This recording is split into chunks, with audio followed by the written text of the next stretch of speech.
place presentar a ustedes, a nuestros participantes, el maestro Ignacio López Valdovinos, que ha estado aquí desde hace un momento, el maestro, el doctor Gerardo Manuel Torres Rodríguez, que también está aquí con nosotros. Y bueno, nos hace falta también ver si ya está presente el maestro Derly Romero Serna y también al maestro Israel Ruiz Castro, dos personalidades que todavía no vemos si se han incorporado. Vamos a esperar si en un momento más se incorporan, por lo tanto vamos a dar continuidad al proceso como se tenía contemplado. Buscar la innovación necesariamente es identificar el proceso de trabajo en el que nos estamos desarrollando y en ese proceso se obliga a identificar el contexto y a generar una cultura de cambio que cada uno de los participantes ha señalado como elemento de transformación dentro de su ámbito laboral. Y para esto agradecemos la participación del maestro Ignacio López Valdovinos, quien es un profesor de tiempo completo del Instituto Nacional de México desde 1982 y ha ocupado diferentes cargos dentro del mismo como director de tecnológicos de Jiquilpan, de Morelia, de Celaya. Ha sido director de docencia y coordinador del sector académico, ha sido secretario académico, encargado de la Dirección General del Sistema de Tecnológicos y recientemente en el gobierno del estado de Guanajuato fue subsecretario del Fomento a la Innovación, Ciencia y Tecnología. Ha participado en diferentes proyectos de investigación y ha generado procesos de transformación de la educación superior.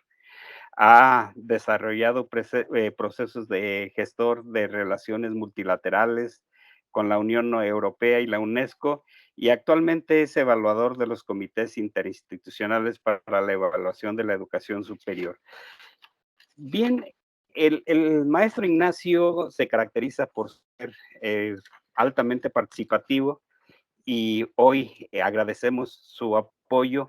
Desgraciadamente tenemos que ajustarnos a un tiempo y doctor, bueno, maestro, también tengo entendido que tiene estudios de doctorado.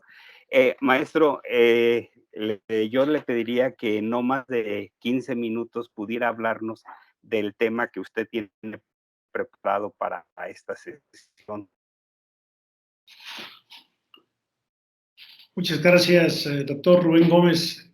Se está yendo un poco la señal de Gracias, doctor. Se está yendo un poco la señal de tu audio. No sé si me escuchen bien. Yo perfectamente, doctor, discúlpeme. Sí, sí se escucha muy bien. Muchas gracias. Los saludo en primera instancia con afecto y con gratitud por la atenta invitación que me hacen para participar en este 10º Congreso de Raíces.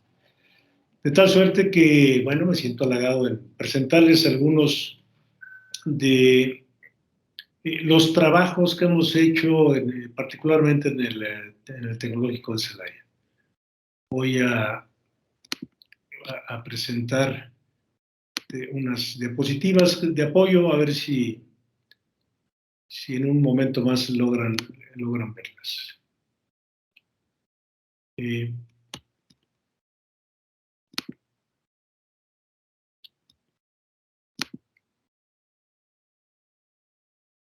Vamos viendo.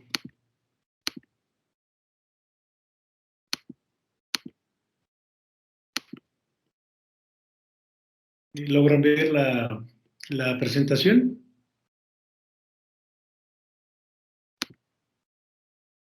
Hay que abrirlas un poquito más, sí se ven ya, pero habría que abrir la presentación para que se alcance a apreciar toda lo que dice la diapositiva. ¿Ahí se ve? ¿No se ve? Sí, sí se ve, pero cortada. Okay. Correcto. Vamos a ver.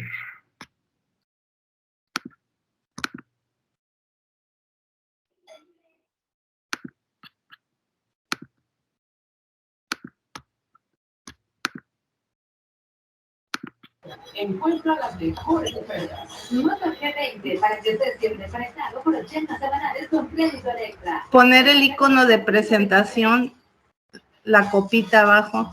Sí.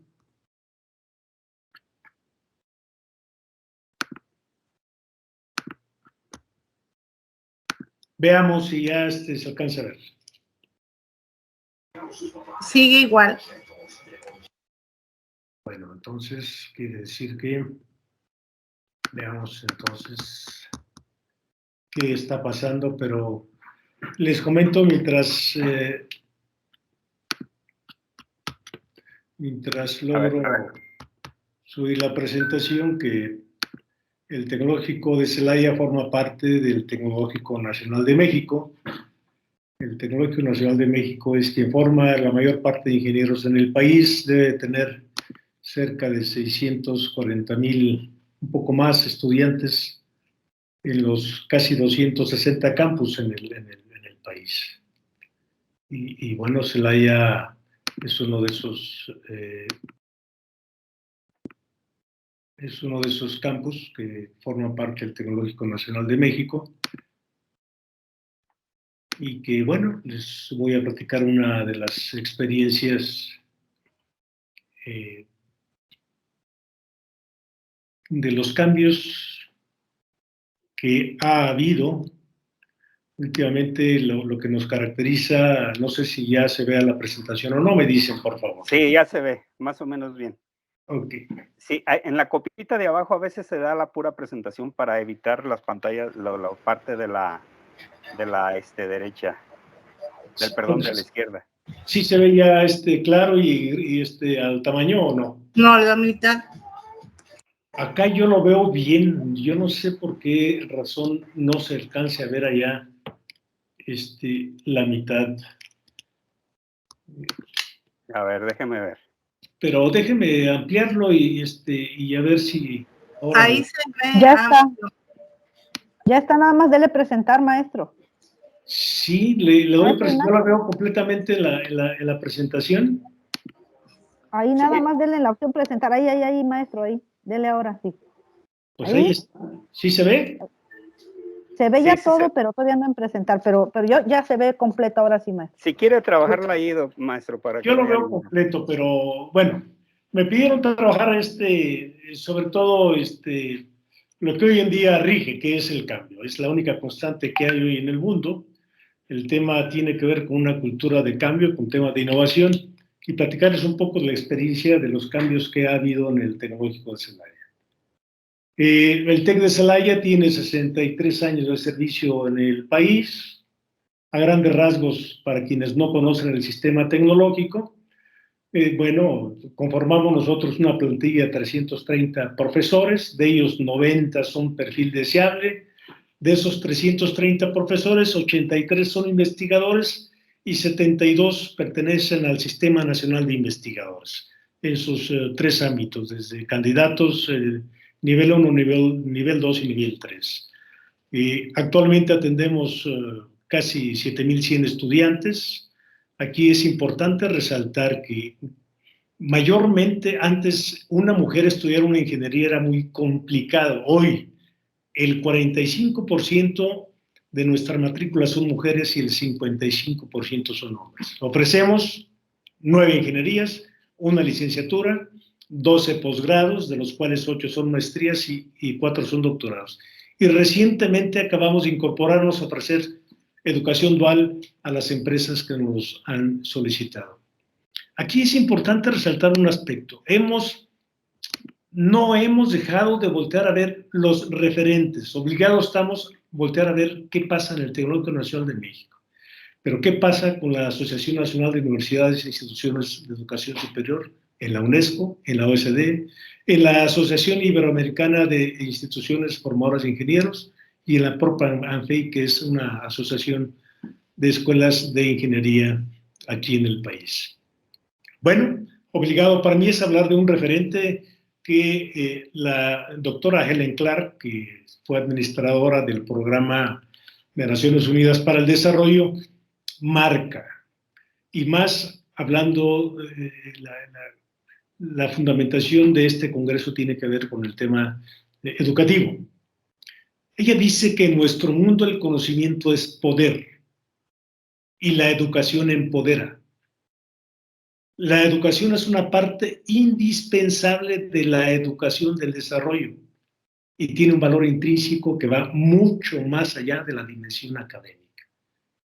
Es decir, por eso es importante y darle oportunidad a los jóvenes de que reciban educación. Esto es clave para el desarrollo de la humanidad.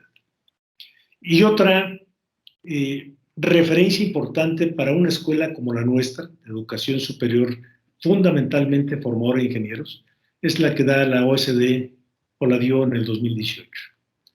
Hoy nos encontramos en la cuarta revolución industrial.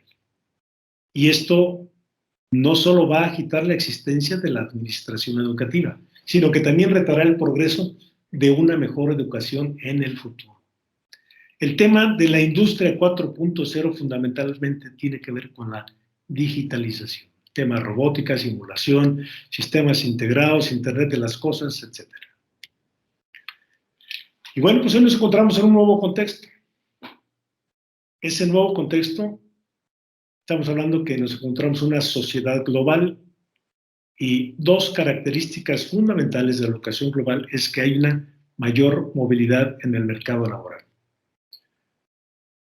Hago un paréntesis, Celaya se encuentra, es privilegiada nuestra institución porque se encuentra en un corredor industrial muy vasto. Guanajuato tiene 7 armadoras, hablando del tema automotriz. La Toyota, Mazda, Honda, la General Motors, está la Autosino y está la Ford, Planta Motores y la Volkswagen.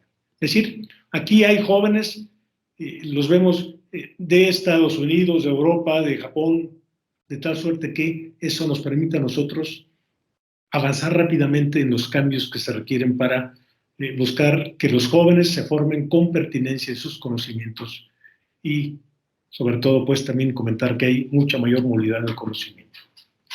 Y sin duda alguna, dentro de la ciudad del conocimiento, el conocimiento es el factor más importante hoy de producción en el mundo. Y eso lo damos en las instituciones de educación superior. Aquí voy a hacer referencia por el tiempo que me están marcando solamente a un aspecto fundamental. Hablar de innovación y educación es una necesidad obligada para quienes formamos a talentos hoy en el mundo. La era tecnológica digital, en temas de globalización del conocimiento, como la inteligencia artificial, Internet de las cosas, el tema de realidad virtual, ya no pertenecen a la ciencia ficción.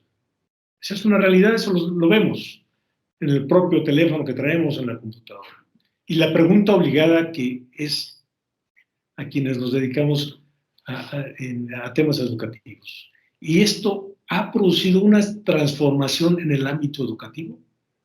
De ahí que es importante que nos volteemos a ver qué estamos haciendo desde una institución de educación superior. 3 íconos o 3 aspectos fundamentales para el tema que hoy abordamos. El tema digitalización, que es lo que trae la industria, la cuarta revolución industrial, que esta digitalización, bueno, trae un futuro incierto del trabajo. Hay muchos trabajos que van a desaparecer, pero otros que se van a crear. Y por supuesto, estas dos no pueden estar separadas del tema educativo. El futuro educativo también es incierto. De tal suerte que amalgamar estos 3 aspectos fundamentales es un gran desafío para quienes trabajamos en educación superior. Y debemos de afrontarlos conscientemente de que estos cambios no pueden esperar. Hay que subirnos a esta ola, a esta cuarta transformación. ¿Qué estamos haciendo o qué estamos obligados a hacer? Estamos obligados a tener una mayor relación con el entorno. Estamos obligados, como institución de educación superior, a darle respuestas mucho más rápidas sobre todo a la industria cercana a la nuestra. Y tenemos que trabajar en un tecnológico innovador y emprendedor. Lo relevante de este asunto es que hay que abrazar una nueva misión institucional. Por años hemos trabajado solamente con 2 misiones, con investigar y con formar talentos. Y ahora es importante y obligado, si es que queremos nosotros aprovechar el conocimiento que se está produciendo, hay que seguir investigando, hay que seguir formando talentos, pero ahora estamos obligados a generar, transferir y comercializar ese conocimiento que nosotros estamos generando. Es lo que ahora, hablando en algunos términos referenciales, la I es la investigación más el desarrollo, y ahora hay que incorporarle a las instituciones de educación superior la innovación. Hay que acercarnos más con el sector empresarial para poder nosotros convertirnos en un tecnológico que sea emprendedor e innovador. ¿Por qué es importante innovar en la educación? 4 aspectos fundamentales. Para estar en la misma frecuencia de la tecnología digital y sobre todo de la globalización del conocimiento. Transformar la educación es fundamental para que los estudiantes desarrollen nuevas habilidades, para que estemos pertinentes con lo que requiere el mundo. En educación, la innovación resulta ser una acción que transforma y genera un profundo cambio. Y aquí es importante que volteemos a vernos nosotros las instituciones de educación superior. Requerimos, por supuesto, docentes que no se conformen. Necesitamos docentes que se anticipen a estas nuevas realidades. Y hay que sacar ventaja de lo que ya hay. Esto ya está. Ya hay inteligencia artificial, las grandes bases de datos, el Internet de la nube, el Internet de las cosas, la realidad virtual. Esto ya está al alcance de todos. Hay que tropicalizar, hay que utilizar al máximo estas tecnologías que hoy en día están al alcance de nuestras manos. Y bueno, eso lo di como contexto, ahora la experiencia de cambio en el tecnológico de Celaya. Voy a apoyarme del modelo, y en eso nos apoyamos, del modelo de la triple hélice para hacer estos cambios institucionales. El modelo de la triple hélice, por un lado está el gobierno, por otro lado está la industria, y por otro lado están las instituciones de educación superior. En el 2012, el TEC de Celaya volteó a ver qué es lo que había en México. Había un programa de estímulos a la innovación, había un programa para impulsar el software, había un programa aquí en Guanajuato, un programa que se llama Fondos de la Innovación Tecnológica, CONACYT tenía fondos mixtos, había fondos Guanajuato, de tal suerte que esto es lo que había en aquel entonces. ¿Qué pasaba con la industria aquí en Celaya? Pues aquí está Mave, Whirlpool, Bachoco, iba llegando Honda, Mazda, después Toyota, nos estaban solicitando educación dual, educación para toda la vida, posgrados con la industria, de tal suerte que todos estos aspectos nosotros conformamos. Desde el Tecnológico Nacional de México en Celaya le apostamos a hacer un Tecnológico 4.0. Tal suerte que buscamos la internacionalización, convenios académicos, cobertura académica, con calidad, investigación aplicada, educación dual, innovación, emprendimiento. Para estos 2 últimos aspectos quiero resaltar algo muy importante. De los 260 tecnológicos en el país, escasamente somos 10 los que tenemos un parque de innovación, y aquí en Celaya se llama, o le bautizamos como Innovatec. ¿Qué hicimos? Cambiar desde la misión. Desde la parte estratégica del tecnológico de Celaya, dijimos que hoy es importante formar a ciudadanos del mundo. Estoy hablando del año 2012-2013. Con orientación a la investigación y la innovación. Vincularnos fuertemente y bla, bla, bla. De tal suerte que esta misión fue, desde la parte estratégica, el parteaguas para tomar decisiones estratégicas como obligar un idioma extranjero, midiendo B1 mínimo desde el marco común europeo para la educación superior. Movilidad internacional de jóvenes, acreditaciones internacionales, certificaciones internacionales y adoptar una tercera misión institucional que tiene que ver con innovar y con emprender.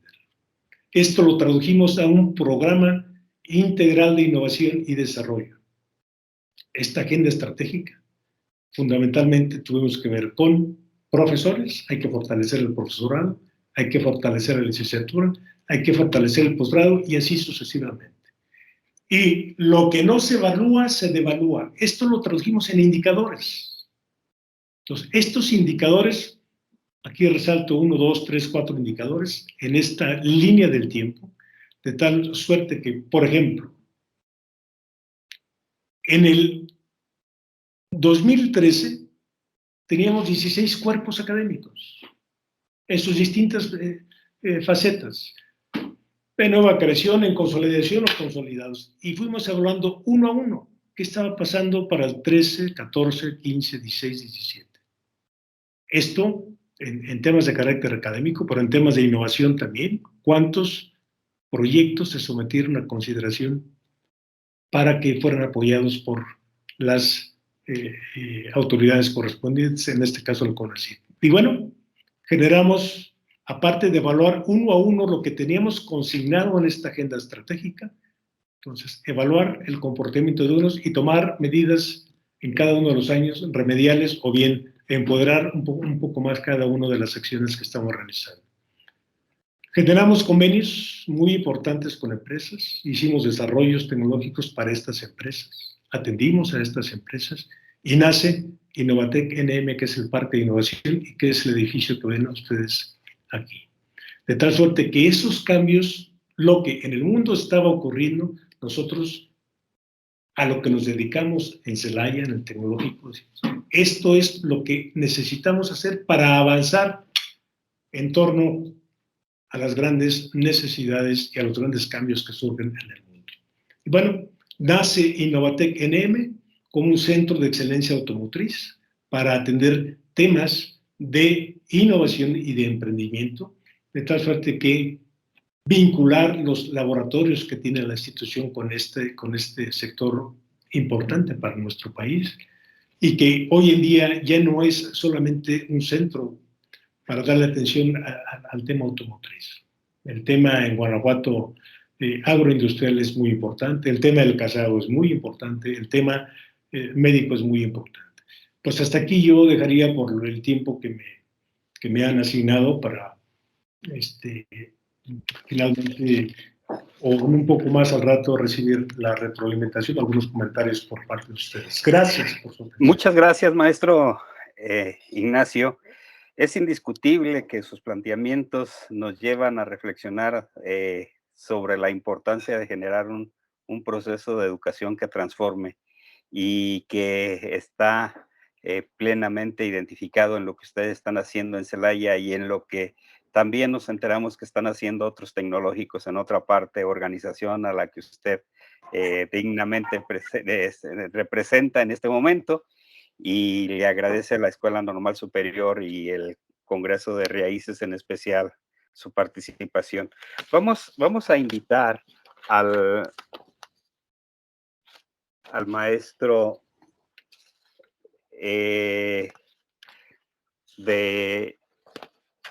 Gerardo Manuel Rodríguez Torres, que nos apoye con su presentación. El maestro Gerardo Manuel Rodríguez Torres nació en Uruapan, es michoacano, igual que usted, maestro Ignacio. Él es licenciado por la Facultad de Ingeniería Civil de la Universidad Michoacana, tiene maestría en el Instituto de Investigaciones Metalúrgicas, también de la Michoacana, y maestría en Ciencia de los Materiales. Tiene un doctorado en la Ciencia de Materiales del Instituto de Investigación en Metalúrgica de la Michoacana también. Es perito profesional en vías terrestres, tiene una certificación en áreas de analista de precios unitarios y es superintendente de construcción. Ha desarrollado tesis en estos campos, indiscutiblemente. Puedo señalar que su tesis doctoral está relacionada con la adición de partículas nanométricas y bueno, en esa figura ha fortalecido su proceso investigativo, es docente desde hace algún tiempo en diferentes campos, ha trabajado como docente en química del cemento, en materiales para la construcción, en estructuras topográficas y termodinámica, en diferentes campos del área de construcción y de la ingeniería se ha desarrollado ampliamente, y en procesos de investigación ha investigado sobre fallas geológicas en zonas urbanas, análisis de interfase en diferentes procesos, influencia y adición de partículas nanométricas eficiencia en la activación mecánica y química en desechos de vidrio.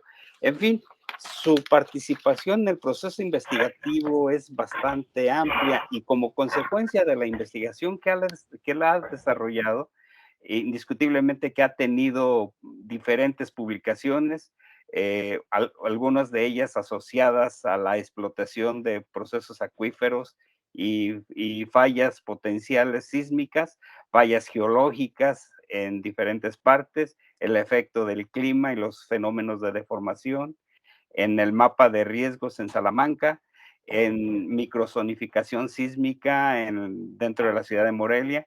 En fin, él ha trabajado en forma investigativa y también ha publicado sus procesos, sus avances, y hoy nos viene a hablar precisamente de este campo de trabajo en el que se ha desempeñado el doctor Gerardo Manuel Rodríguez.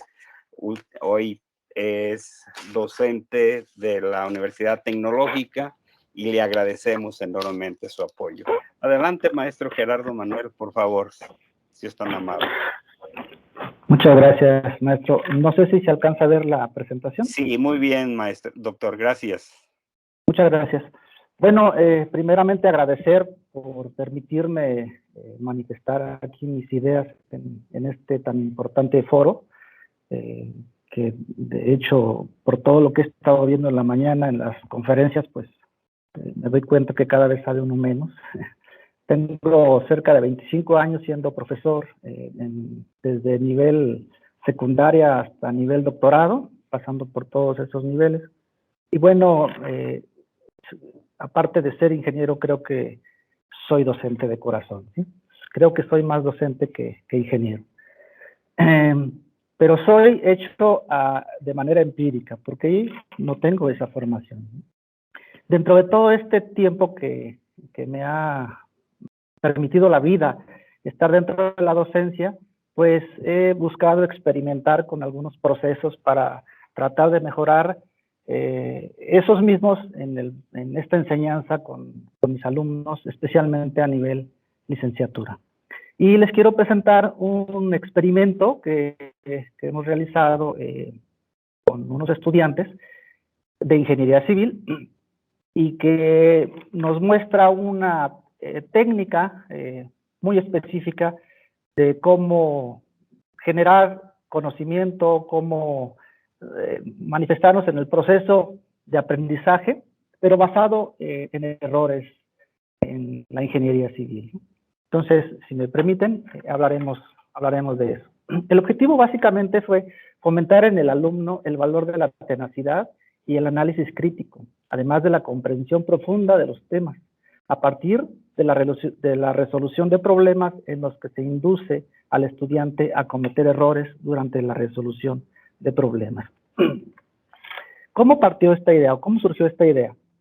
Bueno, creo que todos hemos escuchado muy a menudo o hemos utilizado esta frase de se aprende mucho de los errores.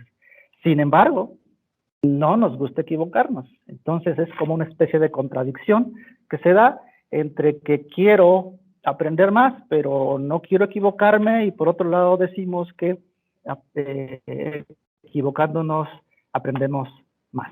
¿Pero por qué? Bueno, normalmente los aciertos generan satisfacción. Cuando nos emprendemos una meta y la cumplimos, nos genera satisfacción. Y bueno, esa satisfacción se convierte en una sensación de no me falta nada, ¿no? En cambio, cuando cometemos errores, esos errores nos generan tristeza y miedo y otros sentimientos por ahí que a su vez nos generan una sensación de necesidad. Y esa necesidad justamente es en la que hemos estado queriendo trabajar, en cómo capitalizar esa necesidad que tiene todo aquel estudiante que se equivoca, que comete errores, para lograr llegar a tener aciertos que tengan un valor mucho mayor al que tendríamos si simple y sencillamente no nos equivocamos. El proceso es sencillo, es simple, que aplicamos, y es el facilitador o profesor, por un lado, pues tiene que preparar perfectamente el problema que va a resolver en este proceso de enseñanza. Quiero puntualizar que esta técnica la hemos trabajado básicamente en procesos, ¿no? O sea, en ingeniería, en desarrollo de procesos, en el aprendizaje de procesos. Y bueno, tiene que preparar el problema, tiene que elaborar bien el ejercicio o la actividad mediante un análisis paso a paso de todo ese proceso de enseñanza que va a llevar. Tiene que definir el error, es decir, tiene que determinar dónde va a incluir el error. Y ahorita que hable bien de cómo funciona, va a quedar un poquito más claro.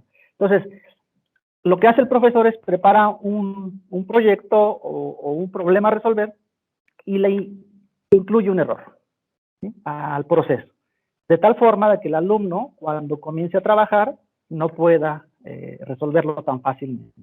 Entonces, tiene que determinar todas las los posibles escenarios que se pueden presentar cuando el estudiante se da cuenta que no logra encontrar la solución al problema. Debe dar indicaciones al estudiante, se debe entregar, incluso al estudiante se le entrega el resultado de ese problema, lo que tiene que lograr al resolver ese problema. Y bueno, por parte de los estudiantes o el estudiante, tiene que hacer un proceso de investigación para la resolución del problema, que tiene que ver con los mapas conceptuales, la planeación y toda la metodología que ya conocemos de la técnica de aprendizaje a través de la resolución de problemas. Posteriormente, resolver justamente el problema, darle solución, realizando sus mediciones, análisis de información, cálculos, etcétera, hasta llegar a hacer una presentación de su proyecto, defender sus resultados y sus procedimientos mediante una sesión grupal. En esta parte en la que el proceso desarrolla todo, el estudiante desarrolla todo el proceso, el facilitador, el profesor, necesita tener perfectamente bien estudiado todas las posibilidades que se pueden dar de esto, porque normalmente cuando se tiene un error, cuando el estudiante comete un error, tiende primeramente a pedir la solución, a pedir el procedimiento que le permita llegar a la solución. O sea, ya no como que tiende a dejar de buscar, ¿sí? Quiere acercarse al profesor para que le diga, oiga, ¿cómo le hago? No pregunta qué hago, sino cómo le hago para resolver el problema, ¿no? Entonces, aquí es donde el profesor tiene que tener una motivación hacia el estudiante para empujarlo a que, por ejemplo, verifique los procedimientos, pero no caer en el error de en la primera vez que le pregunten, decirle, a ver, revisa tal procedimiento, que es donde sabemos que se encuentra el error. No. Entonces, impulsarlo a que revise todo. Y en la última parte, en la parte de las sesiones grupales y generación de conclusiones, bueno, pues motivar a la reflexión y a la retroalimentación. ¿Cómo funcionó esto? Bueno, hicimos un caso, del caso de estudio, mediante un levantamiento topográfico en cuestiones de ingeniería. La intención fue medir un terreno, bueno, en este caso 2 terrenos que son exactamente iguales, que tienen mismas condiciones en todos los sentidos, o por lo menos muy parecidas, en los que se tenía que medir la superficie de esos predios. Entonces, se generaron 2 grupos, o se integraron 2 equipos de trabajo, con 3 estudiantes cada uno de esos grupos. Un operador del equipo, que es la estación total con la que se mide, un prismero, que es el que trae el bastón acá con prisma, esta persona que está acá parada, y un anotador más que va tomando nota y está haciendo observaciones, croquis y todo lo que se requiere para hacer la medición correctamente. Se incluyó un error en uno de los prismas, en que es el que refleja el rayo que lanza la estación total para hacer la medición, dando un error de 30 centímetros por cada 100 metros medidos. Se verificó y calibró las 2 estaciones totales, o sea, cada equipo usó una estación, un prisma, un bastón y sus 3 integrantes, ¿no? Entonces, se verificaron perfectamente todos los equipos, pero a uno de ellos se le metió ese error a un reflector, al del otro equipo no. Se le solicitó a cada equipo el levantamiento del predio, tenía que determinar las coordenadas de cada vértice de los polígonos, que son iguales, para con ellos, y aplicando un método matricial, encontrar la superficie de esas figuras geométricas. Se les dio, se les proporcionó a ambos equipos la superficie correcta del predio que tenían que encontrar. Se les dio tiempo suficiente, 2 días, para que se revisaran los procedimientos, para lo cual se les proporcionó la literatura necesaria y para que se realizara el trabajo a ambos equipos, considerando lo requerido para localizar el error y corregirlo. Es decir, se les dieron las mismas condiciones a ambos equipos para que se pudieran medir los resultados, o comparar más bien los resultados. Se les solicitó exposición de todos los procedimientos y justificación de resultados a cada equipo. Se les realizó un examen de conocimientos específicos de los procedimientos requeridos a cada integrante de ambos equipos. Es decir, no fue un examen grupal, sino a cada uno se le aplicó un examen, obviamente el mismo examen a cada uno, ¿no? Y se evaluó procedimiento de medición con la estación total, nivelación del prisma, procedimientos de cálculo y comprensión de los resultados, que es parte del proceso de resolución de este problema. ¿Qué se obtuvo como resultados? Bueno, el equipo sin error incluido tardó 8 horas en resolver el problema. Y el promedio de calificación que tuvieron los 3 jóvenes de este equipo fue de 8.1. En el equipo 2, en donde se le incluyó el error, hubo condiciones diferentes, tardaron 17 horas en resolver el problema, al final sí llegaron a la solución, pero el resultado de la evaluación fue diferente. El promedio de calificación que obtuvieron esos 3 estudiantes fue de 9.8. ¿Qué tenemos entonces? Bueno, se observó que los estudiantes del equipo sin error incluido respondieron correctamente a los reactivos de la evaluación en los procesos específicos. ¿Por qué pasó esto? Bueno, consideramos que esa necesidad que tuvieron de tener que terminar el trabajo en el tiempo que se les había dado, los impulsó a un mayor análisis de los procedimientos, de los resultados, de todo lo que estaban desarrollando como técnica para poder encontrar ese resultado, ¿sí? Y, por ende, les quedó fija, mejormente fija, el conocimiento o los procedimientos que tenían que retener, ¿no? Y bueno, en el caso de los estudiantes del equipo con error, pues respondieron de manera homogénea. Esto fue lo interesante, que el conocimiento que tenía cada uno de los integrantes del equipo era homogéneo. Es decir, el que traía el prisma aprendió de la estación también, y el que traía la estación del prisma, y el anotador igual. Sin embargo, en el caso de los que no tenían error, respondían perfectamente bien las preguntas que se les hacían o que iban enfocadas al proceso que desarrollaron nada más. Entonces, eso nos hace pensar que el error genera la necesidad del análisis crítico, y bueno, eso nos lleva a una mejor comprensión del tema que se trató en este experimento. La experiencia es el nombre que damos a nuestros errores, dice Oscar Wilde. Muchas gracias. Muchísimas gracias, doctor. Indiscutiblemente que el error es principio de transformación de la realidad que se vive, y solamente, así como usted lo señala, el que no lo intenta no avanza, y solamente el que no hace no comete errores. Es imprescindible siempre tener una figura hacia dónde vamos a ir y desde dónde vamos a trabajar, y bueno, su investigación experimental evidencia perfectamente el principio de innovación que tiene que estar presente para transformar la actividad en la que estamos inmersos. Vamos a invitar al maestro Israel Ruiz Castro de Baja California para que participe con nosotros. Él es licenciado en Administración de Empresas por la Universidad de Baja California. Tiene maestría en Dirección y Supervisión Escolar por la Escuela Normal Fronteriza de Tijuana. Ha trabajado proyectos de trabajo de estructuras administrativas y ha desarrollado diferentes actividades dentro de la acción administrativa. Se ha desempeñado ampliamente en el área deportiva, donde es dirigente de un grupo de voleibol en Tijuana.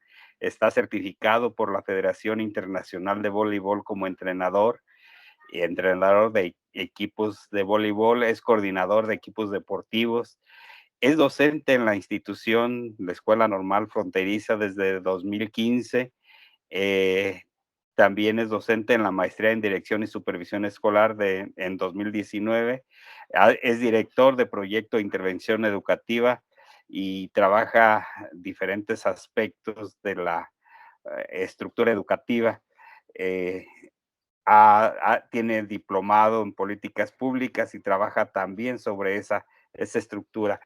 El maestro Israel Ruiz Castro, deportista y fortalecedor de una dinámica de actividad, nos evidencia la importancia de las figuras transdisciplinarias como elementos de cambio que van a fortalecer la dinámica educativa, tratando de elevar su calidad. La calidad siempre es el principio que transforma y que nos lleva a diferentes parámetros de participación. Maestro, por favor, si es tan amable de vertirnos su experiencia sobre este proceso de transformación que nosotros estamos planteando. Muchas gracias, doctor Rubén. Igual agradecer a la doctora Martina Valdovinos por esta invitación a la mesa. Este trabajo que les vamos a presentar está elaborado por mi persona junto con la doctora Sarina Ayala Cortés, que es compañera también de la Escuela Normal Fronteriza Tijuana, y que juntos hemos caminado en algunos procesos que tienen que ver con la calidad educativa y la mejora continua de la institución. Le voy a pedir a ella, está en la mesa, que me apoye compartiendo la pantalla. Más que aquí tengo una complicación, pero ya parece que va a arrancar. ¿Se está iniciando? Perfecto. A ver, vamos a...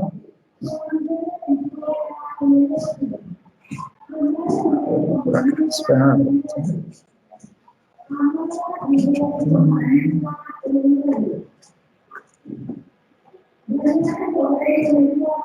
Okay.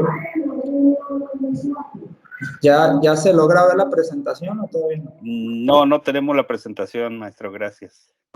A ver, inténtelo. Lo voy a intentar yo desde mi computadora. ¿Ya la ven? Sí, ya se vio, pues, se movió un poco. Está cargando. Ya se vio. Perfecto. Adelante. Gracias. Les vamos a hablar sobre el análisis de la estructura organizacional de la Escuela Normal Fronteriza Tijuana para enfrentar los retos actuales y futuros, ¿no? La maestra, la doctora Sarina y un servidor estuvimos trabajando en analizar el crecimiento de la escuela normal. Es una escuela joven aquí en Tijuana, la única normal pública en la ciudad de Tijuana, una de las ciudades pues, más grandes de México, y con ello vimos que en los últimos 15 años la escuela presentó algunas cuestiones, ¿no? Que como el crecimiento de espacios, docentes, etcétera, ¿no?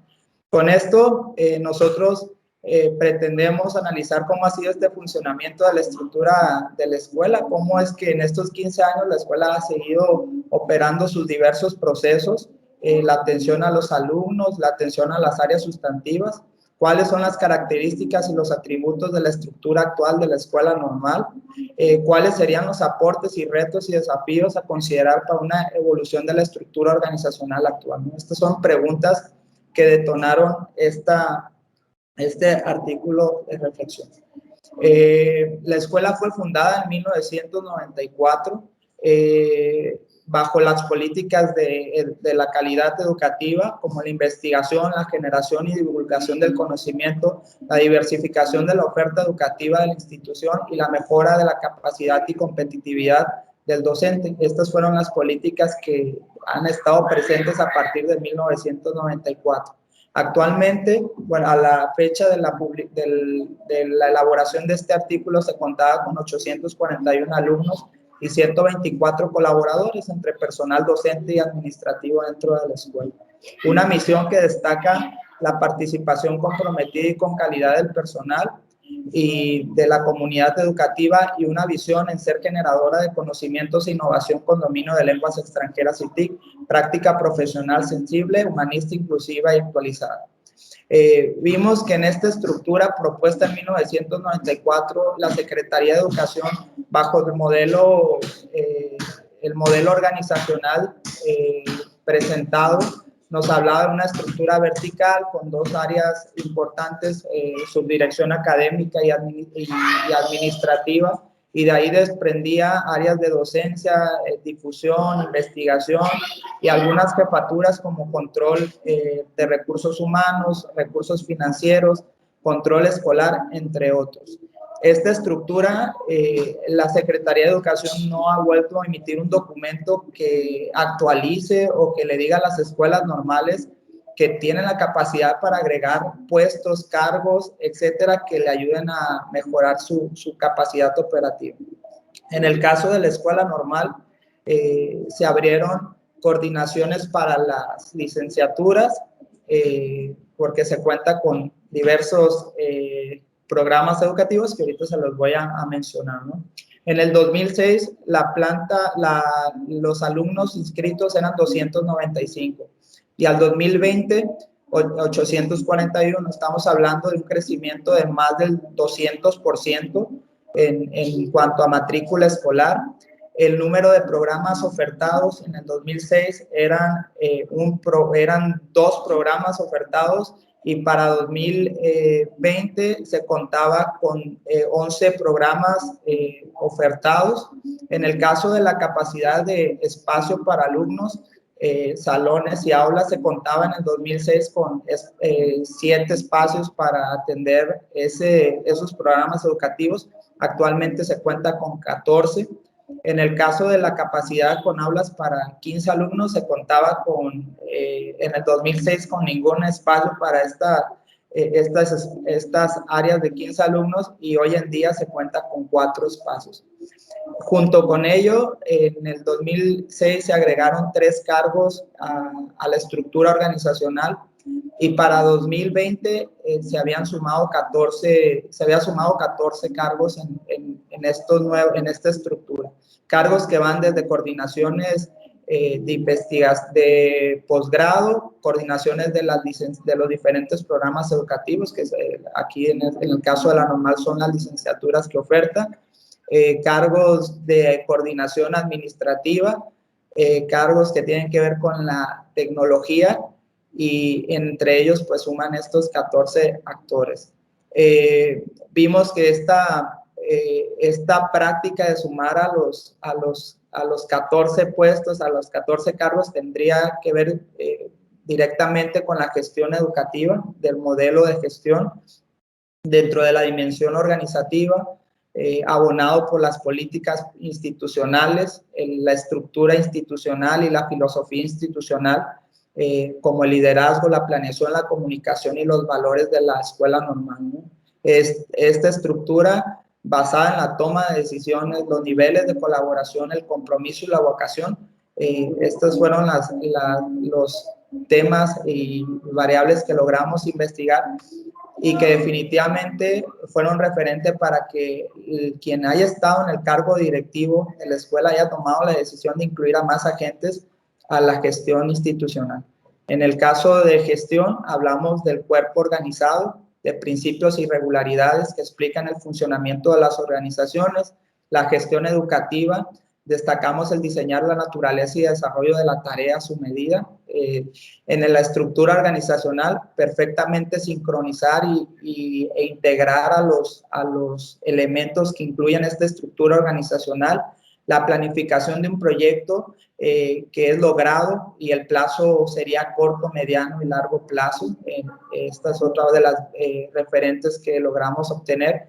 Y el tema de comunicación, donde se agregan algunos elementos como los beneficios, la reducción de tensiones, las dificultades y disminuir rumores, ¿no? Estas fueron algunos de los referentes teóricos. Este artículo de reflexión logró 3 etapas importantes. Una, levantar estos antecedentes que les he estado comentando, la revisión documental, un grupo focal con estos 8 agentes que se integraron más recientemente a la estructura organizacional, y una entrevista con los 6 agentes que tienen, que son noveles, ¿no? Que acaban, uno de estos agentes, recuerdo que tenía 3 meses en el cargo cuando llegó y era un cargo nuevo el que estaba ocupando. El promedio de edad de los nuevos integrantes de esta estructura es de 45 años, el 55% nacidos en Baja California, el 100% con grado de maestría, 45% de ellos tiene tiempo completo, y 91% estaban formados en la docencia o áreas afines. Después de indagar y llevar a cabo este grupo focal, estas entrevistas, logramos rescatar que los tiempos en la función desde 10 años hasta 3 meses, ese es como el tiempo que llevaba la persona más antigua dentro de la estructura. Para ellos la estructura es lo que hace que la escuela funcione. Las decisiones de la dirección son verticales y decisiones de las áreas son compartidas y descentralizadas. La comunicación es formal e informal. Se identifica una vocación al servicio enfocada en la formación de formadores, destacando la innovación, la vanguardia, la visión con amor, compromiso y orgullo normalista. De igual forma, la institución deberá considerar una reestructura organizacional. ¿Por qué esta reestructura? Alcanzamos a visualizar que la capacidad instalada, tanto en programas educativos como en espacios educativos, pues ya llegó a su tope, ¿no? Entonces, se tendría que repensar si esa estructura va a continuar, si la demanda de profesionales de la educación en la ciudad de Tijuana es necesaria o sigue en aumento para poder mantener estos programas activos dentro de la escuela normal. Y si fuera lo contrario, pues se tendría que pensar en replantear cuál es la estructura que tiene que presentar la escuela normal ante el mundo.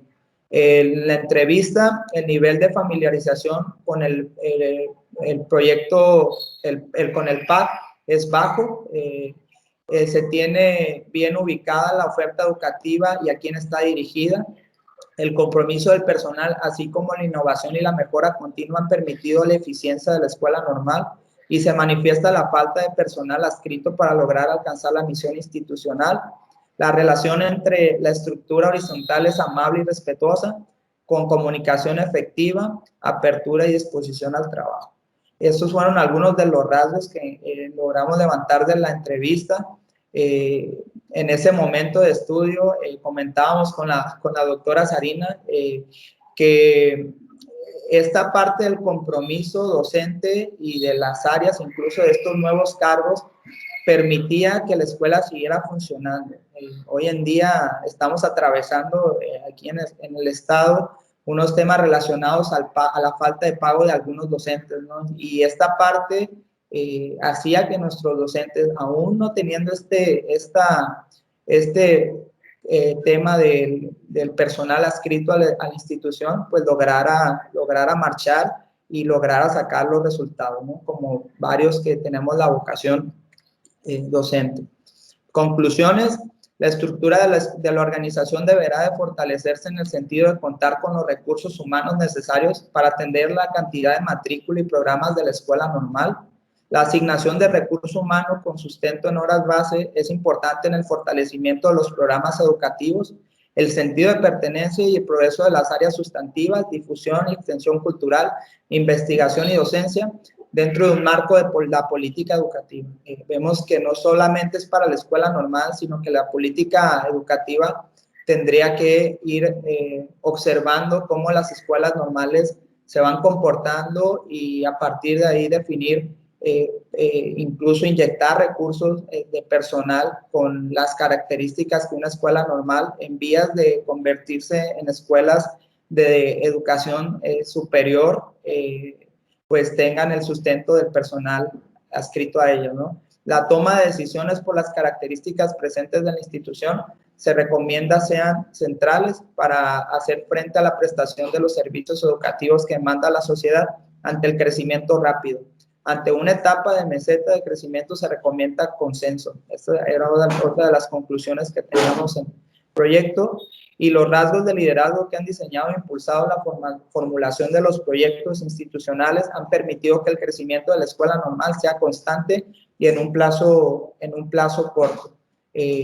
Adicionalmente a esta primera conclusión, esta tercera permeada en que el perfil, muchos de ellos en áreas, por ejemplo, de educación física, la persona más reciente que dirigió la escuela con construcción de perfil en educación, pero aún además a ello características sumamente humanas que han permitido que la escuela logre los objetivos y los resultados sin tener una estructura afianzada a la escuela, ¿no? Entonces, eso es nuestras conclusiones. Pues agradezco su... Muchísimas gracias, maestro Israel. Es evidente que los retos que se identifican en la función que ustedes desarrollan atraviesa por grandes dificultades y muchas de esas dificultades están presentes en todas las escuelas normales. Nos hace falta personal, nos hace falta profesores de tiempo completo, tenemos profesores por horas que se explotan propiamente, pero que dan de todo para poder resolver los problemas que la institución enfrenta.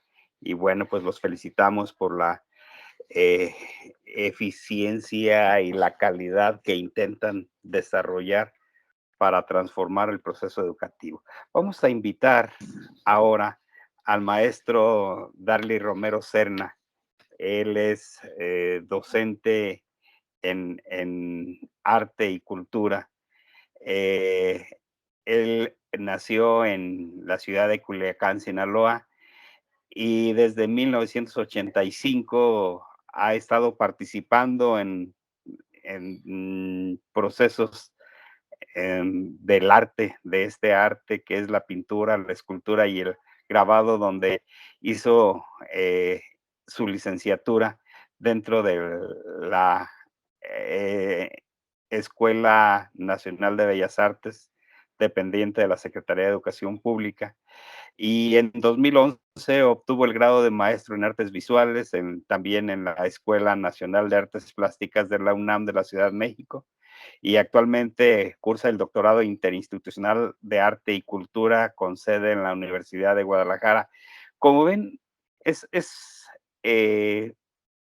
una persona comprometida con su campo concretamente, que es el arte, y en ese proceso ha incursionado. Hoy es profesor de tiempo completo en la Universidad Michoacana de San Nicolás de Hidalgo, y indiscutiblemente que su obra se centra en libros y colecciones que se han presentado en Estados Unidos, en Santa Mónica, en Palo Alto, en Washington, en Nueva York, y actualmente también está en Long Beach, en el Museo del Latin American Art Museum.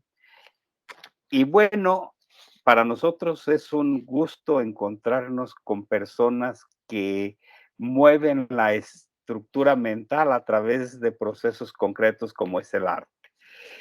Bajo esta idea, vamos a escuchar al maestro Darly para que nos narre su experiencia y nos comente sobre cómo ha incursionado en el campo educativo y en el campo de la innovación y el planteamiento de innovar la calidad educativa, que es nuestro talón de Aquiles y sobre el que estamos insistiendo se tiene que trabajar. Mientras tanto, bueno, tenemos algunos planteamientos que nuestros participantes quisieran ampliar dentro de su campo, o bien si los participantes en este congreso quieren hacer alguna pregunta concreta, se los agradecería y vamos a trabajar en ese sentido. El doctor Ignacio, por favor, si quiere hacer algunas conclusiones dentro de su campo, en 5 minutos, por favor, si es tan amable, y disculpe el tiempo que ya se nos está ajustando. Tenemos 30 minutos para concluir esta ronda. Pero bueno, 5 minutos, por favor.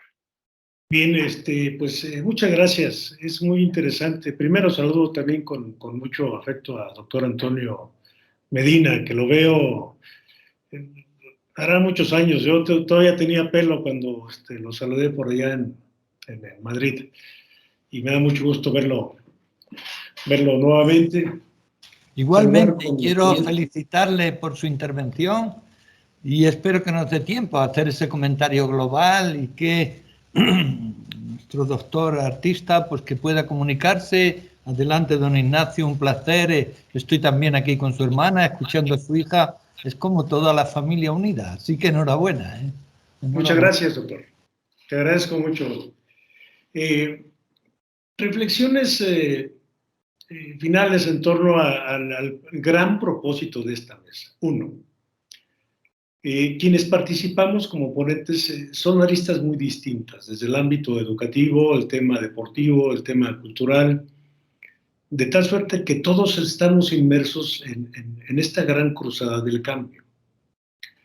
Desde el punto de vista tecnológico, si una institución como la nuestra no cambia, no se sube a la ola del cambio, estamos condenados a desaparecer. De por sí, la pandemia nos hizo cambiar de manera radical la forma de cómo atender a nuestros estudiantes. De tal suerte que, aprovechando las tecnologías, esa realidad virtual, el tema de Internet en la nube, el tema de la inteligencia artificial, bueno, pudimos nosotros atender a nuestros jóvenes. Hoy la única constante es el cambio. Y si no, desde una institución educativa, no logramos hacer conciencia a nuestros profesores de cambiar, para darle nuevas habilidades duras y blandas a nuestros estudiantes, estamos condenados a no cumplir con la gran responsabilidad social que tenemos como institución educativa. De tal suerte, pues, que desde este congreso que nos permite escuchar distintas aristas de distintos ámbitos educativos, todos estamos obligados a cumplir con esa obligación social que tenemos como una institución. El TEC de Celaya, bueno, he trabajado en varias instituciones, en varios institutos tecnológicos, pero hoy donde me encuentro enclavado, con la gran ventaja, esta institución, de contar con un gran corredor industrial. Si nosotros no logramos escuchar las necesidades de ese entorno, vamos a desaparecer. Vamos a sacar a jóvenes con habilidades y conocimientos obsoletos, que salen y buscan perfiles, o bien no tienen la capacidad de innovar o emprender estos jóvenes. Bueno, vamos a estar produciendo jóvenes talentos que no traigan el conocimiento para insertarse rápidamente al mundo laboral. Si tardan los jóvenes esa curva de aprendizaje que tienen entre que terminan y se incorporan al mundo laboral, bueno, estamos obligados a acortar esa curva de aprendizaje.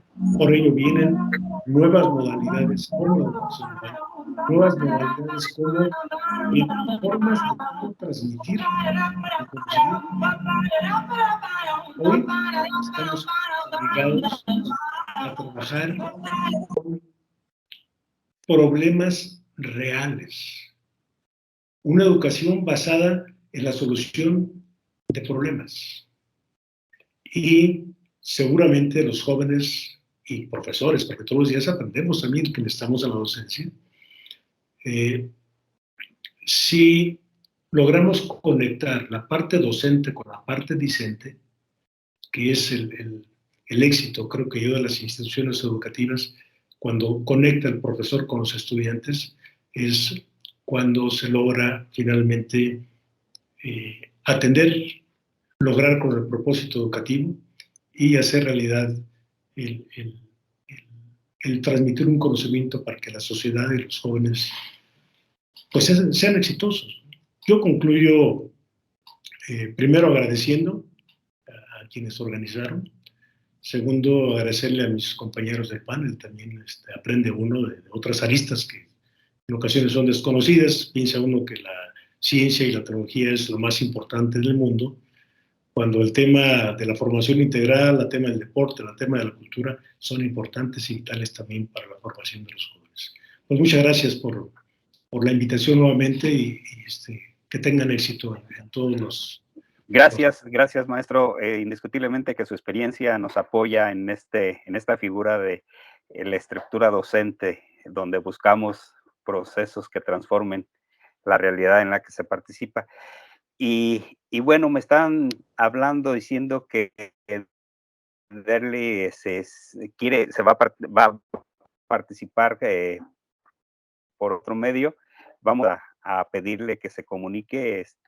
Vamos a ver si nos da la posibilidad de entrar. Adelante, Demetrio, si nos quieres apoyar con la participación. Muchas gracias. ¿Sí me escuchan en esta ocasión? Sí, perfectamente. Adelante. Gracias, Derly. Qué bueno. Mire, disculpe este inconveniente, pero siempre surgen cuestiones con la tecnología.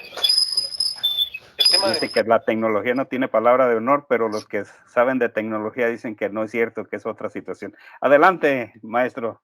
Es un placer escucharle. Gracias. El tema de mi presentación es arte y desplazamiento forzado. Este proyecto se elaboró con el apoyo del Consejo de Investigación Científica de la Universidad Michoacana de San Nicolás de Hidalgo, en la cual participaron un grupo de estudiantes de la Facultad Popular de Bellas Artes en diversas actividades del proceso, como puedo mencionar la elaboración de la pulpa de papel y la impresión de las placas de aluminio para hacer el registro de las 100 entrevistas de los migrantes. Ahora bien, el objetivo de este proyecto fue reflexionar en torno al fenómeno migratorio y la corporalidad humana. Actualmente hemos confundido la crisis. En medio de una creciente desigualdad, mejor nos piden prioridad para escuchar los logros. Dentro de este eslabón histórico que nos ha tocado vivir, la llamada visión nacional o macro arroja datos y teorías que desdibujan el papel prioritario de los ciudadanos, quienes llevan su maltratada realidad o verdad. Es importante en estos días emprender la comprensión de lo general a partir también de casos concretos de personas y familias que permiten el ensamble e interrelación del tejido social. Desde una aportación en el mundo artístico, la recuperación de los protagonistas de historias a nivel micro son la expresión visible de la fase global en el ámbito de la cultura, y no solo se trata de adoptar un discurso ajeno al arte para hacerlo evolucionar. Retomando a Jorge Juanes, el arte tiene su propia modernidad que se piensa desde sí misma y rescata al ser humano ante los constantes fracasos de la otra modernidad racionalista. Dicho autor establece su objetivo cuando nos dice: mostraré que el arte nos ofrece una perspectiva que difiere de lo que sería pensar esa modernidad desde la política, desde la economía o desde la razón instrumental. Insisto en que la modernidad no es una entidad monolítica, en que hay dos modernidades enfrentadas que son inconciliables y heterogéneas. De lo anterior, es importante indicar que el arte no se explica desde las ciencias o desde las historias sociológicas. En mi opinión, la actividad del artista está para desarrollar a la par del fenómeno vivo sus impulsos creativos y para expresar la originalidad que demanda cada ser humano en cualquier ámbito de la vida. Hay en este microuniverso de imágenes un traslado de sensaciones que deambulan por los múltiples espacios del ser humano, y es difícil encontrar quietud contemplativa cuando la naturaleza nos lleva de un terreno a otro por impulsos milenarios. Por lo menos así se corresponde con los hallazgos que nos comparten los paleontólogos de Dartmouth College en la plataforma de los cursos IDEX, que han reunido evidencias que demuestran nuestra evolución de mamíferos que se movían posiblemente por tierra o entre los árboles sobre las 4 extremidades a solo 2, y nos convertimos gradualmente en seres bípedos.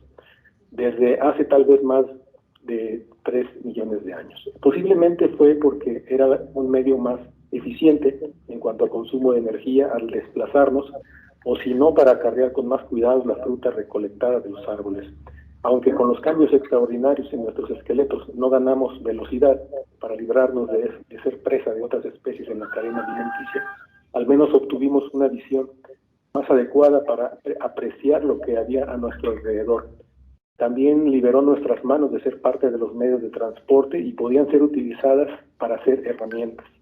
Así también causó seguramente una mayor dependencia social entre seres de la misma especie durante los periodos de cuidado de la descendencia. En ese largo camino por el bipedalismo, en el que hubo varios experimentos en la naturaleza, podemos apreciar varios vestigios de nuestros propios huesos, como la forma de la pelvis más corta y robusta que en los chimpancés, el arco del pie, el ángulo bicondiliar, o sea, la inclinación del fémur que alinea la rodilla sobre la base del pie. Por eso creo que me preguntaría si recorrer el mundo y desplazarnos incesantemente no sería una necesidad resultante de nuestra evolución que acompaña a otras de tipo contextual de nuestras realidades. Me hace recordar que en una casa de migrantes en Monterrey llamada Casa del Forastero, un compañero de El Salvador, después de comentarle mi gusto por el atletismo y por las largas caminatas, me interrumpía para decirme una y otra vez que no entendía qué era caminar. Y lo hacía pensando en sus recorridos por días en el desierto, porque así viajan. Eso quedó para mí como un precedente para abordar desde varios ángulos el prisma del fenómeno migratorio mediante los testimonios de varios migrantes entrevistados en un ejercicio de microhistoria. La microhistoria posee un aspecto experimental que rearticula realidades concretas, donde la historiografía normal se topa con datos accidentados y lagunas que le cortan el camino a las explicaciones ideológicas. Esta disciplina ha sustentado por medio de la invención los puentes entre lo documentable y la realidad que hace sentido y abre la invitación a que el acto de crear se logre impulsar a su propio ritmo por los intersticios que la razón no cubre. Mis propuestas de libroarte recorren esas ramificaciones que se infiltran entre realidades concretas y las aporías para crear un sentido particular de percepción. Citando a Viqueira, en el sitio de internet Letras Libres acerca de la microhistoria, nos dice que se interesa en los hombres concretos y no en fenómenos abstractos. Puede dar cuenta de cómo se engarzan fenómenos distintos para conformar una realidad única y continua. El enfoque microhistórico nos obliga a recordar que entre un fenómeno objetivo y otro siempre median lecturas subjetivas y que las personas no reaccionan ante la realidad, sino ante lo que ellas creen que es la realidad y ante lo que piensan que ésta puede llegar a convertirse el día de mañana. Los hechos pasados se transforman en un presente que nos interpela y que nos exige una respuesta a través del prisma de un futuro posible, deseado y temido. Esta característica, cierro la cita. Esta característica nos permite adentrarnos en distintas realidades históricas, donde la subjetividad tiende puentes con más sentido, algunos rasgos objetivos cuantificados en estadísticas. La realización del proyecto Arte y Desplazamiento Forzado surge de una realidad heterogénea que exige reiteradamente su humanización a través del arte. Otros artistas también han reinterpretado la presencia ecológica y social de los tiempos modernos en sus creaciones. Bajo esta interacción he relacionado en mi caso distintas temáticas de los grabados de acuerdo a los materiales utilizados. Encuentro ecos en la obra de William Kentridge, donde se distingue la simbiosis entre el carácter de la obra con la realidad histórica y el entorno social presente. Revisando la conjunción entre la dimensión social y el arte, es conveniente revisar el trabajo de Alejandro Santiago, quien enfocará una producción de esculturas muy grande en torno al tema de la migración. Consideramos que su desarrollo artístico nos abrió una reflexión de la postura del artista ante esta inquietante realidad creada por el asombroso tránsito de los migrantes en nuestro país. La investigación requiere una auténtica apropiación de los fenómenos. El investigador interpreta su objeto de estudio de manera consistente con la metodología establecidas por él o por las academias. El artista se permite en su indagación el cruzamiento con otras instituciones. Al reunir aquí las observaciones, los estudios y relatos del tema en cuestión, dejamos en nuestra explicación un rasgo de individualidad que debe extinguirse en función de la aproximación conceptual dinámica que supere los cambios de circunstancia que pueden alterar nuestro entendimiento de un tema. Digamos que la migración en cuanto fenómeno, que es objeto de estudio desde varias ciencias, puede traernos al análisis fuente de causalidades diversas, como lo son las crisis económicas, el puro deseo de reunirse con los familiares que ya migraron, o la irrefrenable voluntad de experimentar la contemplación cultural al visitar lugares donde alguien puede contrastar su cultura y modos de entendimiento de la vida. El funcionamiento de cada análisis lleva a la intención de lograr que cada explicación se desprenda del registro individual para alcanzar el planteamiento objetivo, libre de interpretación por el tiempo y el espacio del sujeto que ordena las evidencias. En el registro del artista puede funcionar la individualización de la visión para comprender el fenómeno social. Consideremos por ahora la propuesta del artista oaxaqueño Alejandro Santiago.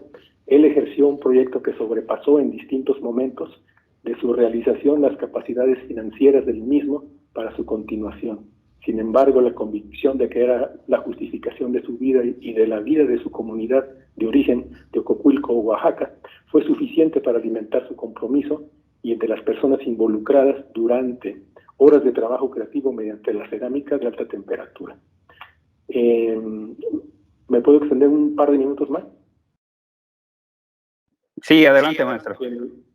El proyecto Arte y Desplazamiento Social, su propósito es establecer con una serie de libros de artista un cuerpo testimonial de los migrantes originarios de México, Centro y Sudamérica que transitan por nuestro país. La motivación particular es poder alimentar el arte de un fenómeno cercano y cotidiano a través de un ejercicio de reflexión acorde a la articulación microhistórica determinada por acercamientos personales con una comunidad errante y retratando caras de perfil donde el cuerpo no tiene presencia. Los gestos de cada rostro no provienen de un cuerpo particular, quedan como memoria pasajera en un cosmos epiceno.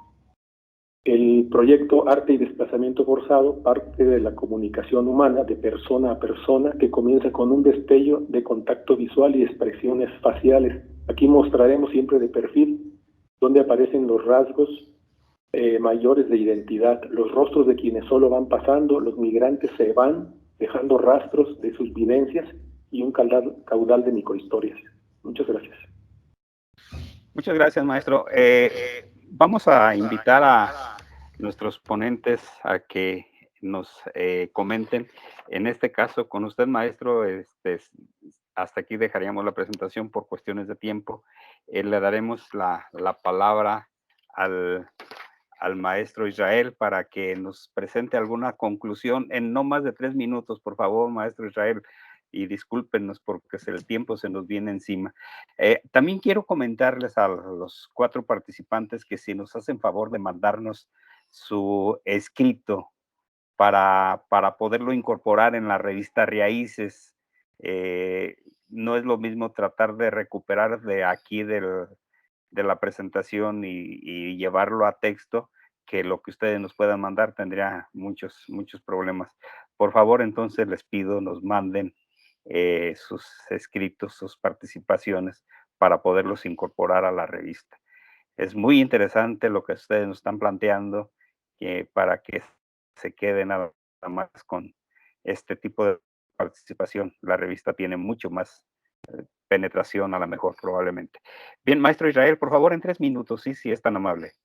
Claro que sí, doctor Rubén. En la conclusión, en vías a esta cultura de cambio, innovación y calidad educativa en las estructuras organizacionales, específicamente de las escuelas normales, no sé si de las otras instituciones de educación superior, deberían de, la conclusión que llegamos, deberían de seguir el modelo de Marx, que nos plantea tener una parte de la estructura que se dedica a la explotación, que es estas capacidades que ya tiene la institución, en irlas fomentando y subiendo de nivel, capacitando, haciendo que estas áreas se fortalezcan, y una de exploración que entienda cuáles son los cambios del mundo y que pueda insertar dentro de estas estructuras agentes que permitan a las escuelas normales estar al pendiente de qué va a pasar, ¿no? La pandemia, por ejemplo, fue un claro ejemplo de ello, donde algunas de esas escuelas no tenían algún agente en tecnología que pudiera solventar a la estructura institucional, y que varias de ellas le cargaron la mano e incluso lograron tener puestos nuevos para que se diera respuesta a esta necesidad del mundo, ¿no? Entonces, creo que desde ahí el planteamiento de que las escuelas normales también tengan una ruta de exploración, ¿no? Agentes que estén viendo qué está pasando con el mundo y que puedan insertar en su estructura puestos y cargos que le permitan comprender el movimiento del mundo de estas estructuras. Esa sería la conclusión. Muchísimas gracias, maestro. Indiscutiblemente que sus planteamientos están en la figura de la necesidad de un cambio para poder generar procesos de innovación y elevar la calidad de la estructura educativa. Y bueno, vamos a pedirle al doctor Gerardo Manuel que cierre esta participación y también en 3 minutos, por favor, doctor Gerardo, adelante. Muchas gracias. Bueno, el proceso enseñanza-aprendizaje es complejo. Es muy complejo y dinámico, todavía más. Pero en la educación superior, cuando hablamos de enseñanza y aprendizaje en licenciatura, en posgrados, se vuelve todavía más complicado. Porque en general los profesores que se tienen en estos niveles de enseñanza no tenemos la formación justamente o los principios pedagógicos que nos permitan poder hacer eficientemente nuestro proceso. Creo que esto se reflejó muy bien ahora con la pandemia. Estábamos acostumbrados a preparar algo una sola vez y quedarnos ahí en el estado estático. Cuando viene la pandemia, no sabemos qué hacer. Y nos volteó de cabeza, y creo que a nivel mundial. Pienso que el motivar a nuestros profesores a que trabajemos siempre pensando en el cambio, en la mejora, en la innovación, en la experimentación incluso, nos puede ayudar a que podamos no solamente ser resilientes, sino adaptarnos perfectamente a cualquier cambio, aun cuando este cambio no sea planeado. La educación en México me parece que está todavía con mucho que trabajarle. Y creo que los profesores como tales, cada uno en su trinchera de manera individual, si generamos ese sentido, como lo decía el maestro Israel, de que el profesor se sienta perteneciente a su institución, entonces en ese momento esa pertenencia va a provocar que mejoremos, que innovemos, que experimentemos y que vayamos caminando justamente de la mano de ese aprendizaje, enseñanza dinámico en el que nos enfrentamos. Gracias por permitirme mis comentarios y buen día a todos. Muchísimas gracias, doctor. Es indiscutible que la experiencia que ustedes nos han vertido nos lleva a identificar la necesidad de participar con diferentes organizaciones para fortalecer la actividad que en la que estamos inmersos, como nos señala el maestro Ignacio, o como nos señala usted mismo, generar un conocimiento, recuperar el conocimiento acumulado y utilizar el error como estrategia de transformación de la realidad, o como lo plantea el maestro Romero cuando habla de la necesidad como principio de transformación, donde la microhistoria nos da una posibilidad nueva de participación. Les agradecemos a todos y bueno, vamos a pedirles, tenemos todavía 3 minutos más. Si alguien quiere participar. Adelante, doctor Medina, por favor. Bueno, en primer lugar quiero felicitar a cada uno de los intervinientes en nombre propio y de Riaice y comentarles que estaríamos profundamente agradecidos si preparan artículos para la revista. Previamente, Rubén, vamos a mostrarles la revista, la vamos a representar y discutir pasado mañana por si quieren intervenir, después tener muy en cuenta las normas y que podamos trabajar. Yo solamente querría, en nombre de la REA, además de agradecerles, invitarles a que dentro del próximo año estaríamos en la Universidad de Jaén. Evidentemente, el doctor Romero y cada uno de los que han intervenido, yo les felicito. Quiero sobre todo invitarles para que den un salto cualitativo. Ojalá puedan leer lo que esta mañana decíamos acerca del reto de la innovación de la docencia, donde el punto nodal de lo que presentamos es que el docente tiene que ser ese artista de la palabra que es capaz de asumir un compromiso profundo, de emerger ideas profundas y de practicar un verdadero liderazgo pedagógico. Si somos capaces de definir, como muy bien decía Gerardo, no solo cuando yo coloco estrategia en el error, sino cuando genero procesos de aprendizaje utilizando el error. Mi colega, el profesor Saturnino de la Torre, dedicó su vida a la visión de aprender de los errores. Nosotros somos más partidarios de encontrar procesos de disonancia cognitiva que permita que los estudiantes aprendan a aprender en equipo, aprendan la imagen en espejo y nosotros nos sintamos colaboradores activos de esos procesos de innovación. Por lo tanto, Ignacio, yo estoy encantado de volver a verte. Enhorabuena cuando tú has planteado que es un momento de tal transformación donde cada uno de nosotros tiene que aprender de los puntos más fuertes que hemos vivido en esta situación de pandemia. Lo más grave es que no la hemos pasado. La situación de Europa ahora es sorprendente. Mi punto de vista, si les puede servir, es invitarles a formar parte muy activa de la red, incorporarse a ella a distancia o presencialmente, ahora que ha venido este sistema para quedarse, pero si quieren visitar la Universidad de Jaén, donde yo espero y deseo que el año próximo estemos, podría ya el equipo asumir esa visión artística, donde el eje del arte está en la construcción abierta de un estilo de personalización que respeta la diversidad y singularidad de cada ser humano y que somos capaces de crear con ellos un clima y una cultura de acercamiento, de búsqueda.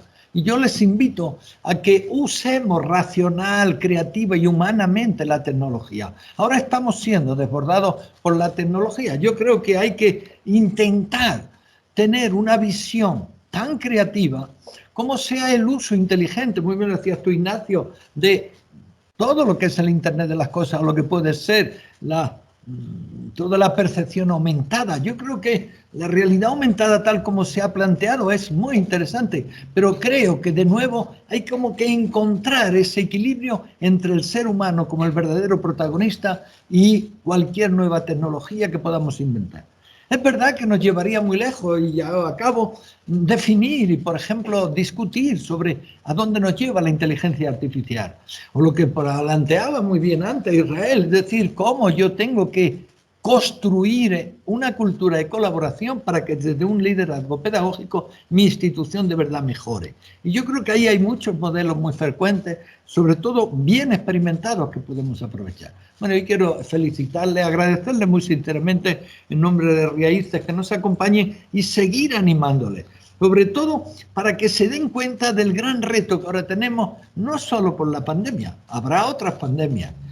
Lo importante es la iniciativa de cada uno de nosotros para en equipo comportarnos de tal manera que la educación sea el eje de la superación de la pandemia. Y eso es lo que yo les pido, que practiquen, que vivan, pero que se cuiden. Muchas gracias, feliz tarde y adelante. Muchas gracias. Muchísimas gracias por la participación de cada uno de ustedes. Darly, vemos que estás ahí con el teléfono muy presente y bueno, ahí están las participaciones. No sé, en un minuto, si quieres comentar algo, ya estamos sobre el tiempo, nada más para cerrar. Sí, bueno, muchísimas gracias por la invitación. Se oye muy bien, adelante. Mi recorrido por el proceso creativo de este proyecto parte del medio anatómico y social de los seres en su contexto e interrelación. Las frases que recupero en mis obras y después de desprenderlas de su emisor individual pasan a referenciar en cualquier momento a la colectividad en su contexto transitorio, con la aspiración de conseguir permanencia en una nueva categoría de conjunto. El cuerpo ha evolucionado en su transitar cíclico por el planeta tanto como nos ha permitido nuestra condición de mamíferos bípedos. Nuestro diseño anatómico está hecho para transitar con todas las connotaciones temporales de la coyuntura o de nuestra necesidad de explorar. En nuestra última propuesta de libroarte, acompaño a quienes emigran en esa condición de no claudicar en perseguir el rastro de la libertad que aluce. Y muchísimas gracias. Muchísimas gracias a todos y cada uno de ustedes. Sus experiencias son muy ilustrativas dentro del campo que tenemos que seguir si queremos generar un proceso docente que transforme. Se les harán llegar a sus correos las constancias de su participación. Les insisto en el agradecimiento de la Escuela Normal Superior en forma particular y de Raíces como eje de este trabajo. Ya el doctor Medina les ha planteado la invitación a que se sumen a la red iberoamericana, que se sentiría muy complacida con figuras como las que ustedes representan, donde plantean procesos educativos que transforman. Y les agradecemos enormemente lo que hoy han vertido en beneficio de la estructura educativa. Lamentamos no poder dar más cabida a participaciones y bueno, pues estamos en este evento y los invitamos a seguir participando en las otras mesas. Adelante y bueno, muchísimas gracias. Cerramos esta participación y esperamos que ustedes se incorporen en alguna otra de las mesas que están aquí presentes. Muchísimas gracias, doctor Medina, por la invitación. Muchísimas gracias, Ignacio. Muchísimas gracias, Gerardo. Muchísimas gracias, Israel. Y muchísimas gracias, Derly. Hasta luego. Gracias. Buena tarde.